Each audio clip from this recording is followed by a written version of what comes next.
महत्त्वाची बातमी, राज्यात एक राज्य एक नोंदणी संकल्पना राबवण्यात येणार असल्याची घोषणा मुख्यमंत्री देवेंद्र फडणवीस यांनी केली।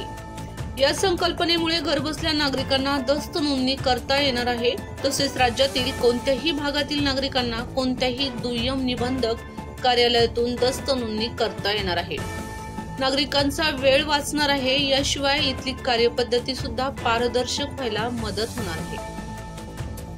सध्याचा विचार करता राज्यामध्ये प्रत्येक विभागासाठी एक क्षेत्रीय दुय्यम निबंधक कार्यालय निश्चित करून देण्यात आले आहे।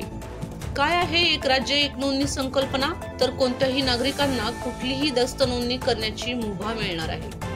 राज्यातील कोणत्याही दुय्यम निबंधक कार्यालयातून दस्त नोंदणी करता येणार आहे।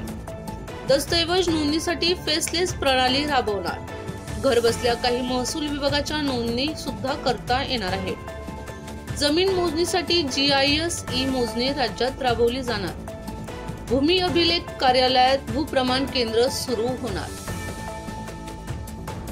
तसेच भूसंपादन प्रक्रिया ऑनलाईन करण्यात येणार आहे। सहज वाळू उपलब्ध होण्यासाठी वाळू धोरण आणण्यात येणार आहे। PM किसान नोंदणीकृत शेतकऱ्यांचं ओळखपत्र तयार केलं जाणार आहे।